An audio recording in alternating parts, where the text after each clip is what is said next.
오랫동안 아시아 안에서의 현상이라던 한류는 어느덧 전 세계를 크게 강타하며 그야말로 한국의 위상이 높아지고 있습니다. 특히 한류를 널리 퍼뜨리게 한 1등 공신은 한국 드라마라 해도 과언이 아닌데요. 오징어 게임, DP, 킹덤 등 수많은 한국 드라마가 글로벌 OTT 서비스인 넷플릭스를 통해 퍼지면서 과거 어느 때보다 더 빠른 속도로 한국 팬들을 모으고 있습니다.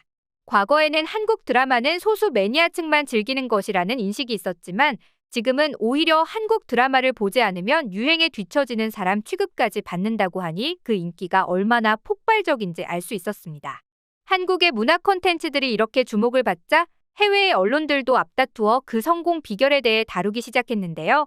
미국의 출판 및 미디어 기업이자 유명한 경제 잡지인 포브스도 한국 드라마에 대해 흥미로운 분석을 내놓았습니다. 그런데 포브스는 한국 드라마의 지각 변동이 일어나고 있다며 전통을 깨고 있다는 점을 주목했는데요. 그동안 한국 드라마는 진부하다고 할 정도로 틀이 크게 바뀌지 않았습니다. 일반적으로 16부작으로 구성돼 황금 시간대에 맞춰 일주일에 2시간 분량이 반영되고 있었는데요. 바로 이 구조가 바뀌고 있다는 것입니다. 특히 미국의 영화나 드라마를 보면 꼭 마지막에 새로운 이야기의 가능성을 열어도 흥행을 살펴보며 후속작까지도 노리는 것이 특징입니다. 하지만 한국의 드라마는 16부작 내에 모든 이야기가 종결되고 한국의 영화도 결말이 완성된 상태로 끝내는 경우가 많죠. 그런데 이런 한국의 드라마가 해외의 인기를 얻으면서 달라졌다는 것인데요. 실제로 최근 몇 년 동안 많은 K-드라마들이 후속 시즌을 만들어내기 시작했습니다. 킹덤, 좋아하면 울리는 보이스, 펜트하우스 등의 드라마들이 성공적으로 시즌2를 비롯한 후속작들을 선보였고 하반기에도 성공이 약속된 드라마들의 후속 시즌이 나올 예정 중입니다. 올해에만도 무려 12개 이상의 K-드라마가 시즌2 혹은 시즌3를 내놓을 예정인데요. 박지후와 최희연이 주연을 맡은 고교 좀비 드라마 지금 우리 학교는의 시즌2가 계획되고 있으며 부산행의 연상호 감독이 이끄는 지옥, 김남길, 이다희 주연의 아일랜드, 이동욱과 조보아 주연의 구미호견 그리고 정혜인 손석구가 주연을 맡은 밀리터리 드라마 DP의 시즌2도 올해 일부 촬영을 마쳤다고 합니다. 그리고 이 기사는 가장 기대되는 시즌2로 오징어 게임과 2019년 방영했던 아스달 연대기 시즌2를 꼽았습니다. 스튜디오 드래곤이 제작한 드라마인 아스달 연대기는 한국 내 시청률은 낮았지만 해외 팬층은 두터웠는데요. 아스달 연대기 시즌2를 첫 시즌 종영 4년 만인 올해 9월에 공개해 많은 해외 팬들의 관심을 모으고 있습니다. 이렇게 CJ ENM, 스튜디오 드래곤, SBS, 콘텐츠리 중앙까지 합한다면 올해 방영 예정 시즌제 드라마는 무려 21편에 달하는데요. 2017년 5편과 비교하면 무려 420%나 늘어난 수치입니다. 한국 드라마의 제작이 그동안 안정적이라고 부러워하던 미국 드라마의 시즌제 시스템을 닮아가고 있는 것인데요. 그만큼 해외 시청자들의 유입이 많이 늘었다는 뜻이기도 합니다. 해외 드라마를 시청하는 사람들은 자연스레 시즌2에 익숙해 있기 때문에 한국 드라마들도 시즌2를 만들어달라는 목소리가 높아졌기 때문이었죠. 실제로 스튜디오 드래곤의 관계자는 컨텐츠를 제작하면서 시청자들은 재미있는 이야기를 발견했을 때 그 소재를 더 오래 즐기고 싶어 한다는 사실을 깨달았다고 합니다. 하지만 역시 창의적인 한국답게 미국의 시즌제를 그대로 답습하는 게 아니라 약간의 변화구를 주기도 했는데요. 2022년 디즈니 플러스 드라마 카지노와 넷플릭스의 더 글로리처럼 전체 이야기 중에서 절반만 공개하고 나머지 후반부를 분할 공개하는 등의 시즌제를 선택할 수도 있는 것이었죠. 그렇게 되면 한국 드라마의 뛰어난 스토리텔링으로 기존의 시청자들을 다시 끌어들일 수 있는 기회를 노릴 수 있었는데요. 그러면서 기존의 식상한 자기복제로 빠질 수 있는 시즌제의 단점을 완벽히 보완한 방법이었죠. 이런 방식의 해외의 시청자들은 더욱 열광했고 그 덕분에 더글로리 같은 경우에는 또다시 전 세계 1위를 차지했죠. 그렇다면 이미 시즌제에 익숙했던 해외의 시청자들 말고 한류가 널리 퍼지기 이전부터 한류 콘텐츠를 소비해왔던 해외의 팬들은 시즌제로 바뀌는 흐름을 어떻게 생각하고 있을까요?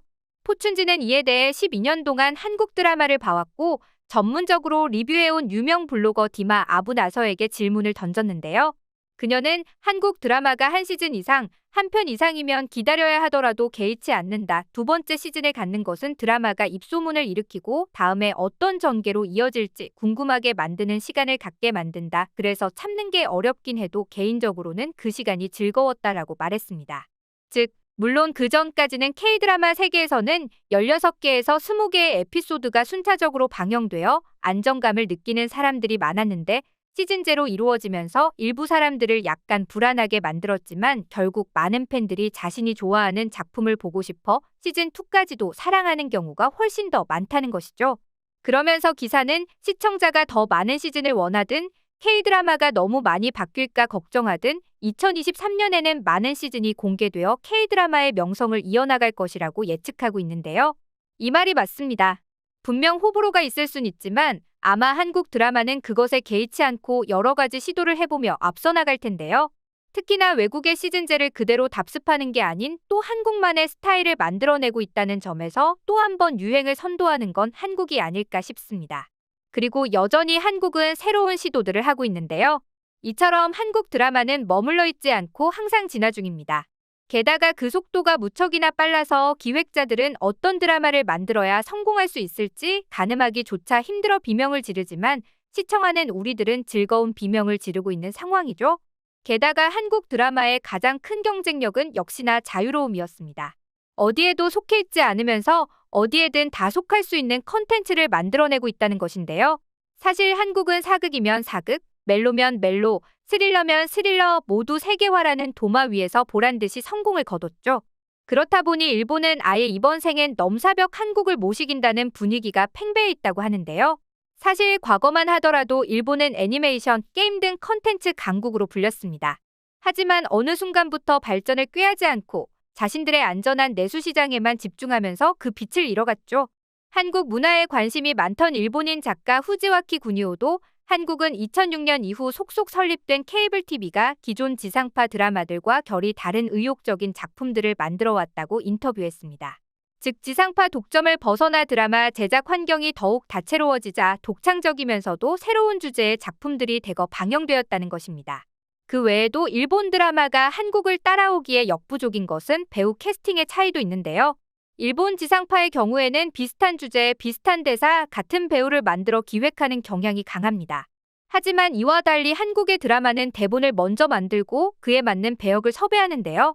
그렇기에 새로운 신인도 많이 발굴되고 보는 사람도 신선함을 느끼는 것입니다.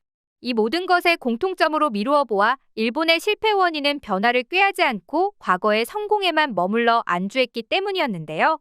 역시 어딘가에 고이면 썩기 마련인 것 같습니다. 심지어 한국은 새로운 시도로 한국 제작사가 미국 드라마 제작까지 나섰는데요. 스튜디오 드래곤은 더 빅 도어 프라이즈라는 미국 드라마를 선보이기도 했습니다. 이 드라마는 동명의 미국 소설을 원작으로 하는 10부작 드라마로 제작비는 500억이 투입되었다고 하죠. 앞으로 한국의 드라마가 어디까지 발전할지 무서운데요. 수많은 사람들이 오징어 게임이 끝낼 것이라며 예상했던 것과는 달리 한국의 드라마는 OTT를 타고 널리 퍼져나가고 있습니다. 공중파에서 케이블 TV로 케이블 TV에서 글로벌 OTT까지 한국인들의 놀라운 적응 능력이 계속 빛을 발해 한국 콘텐츠가 앞으로도 더욱 많은 사랑을 받길 바라며 오늘의 영상 마치겠습니다. 감사합니다.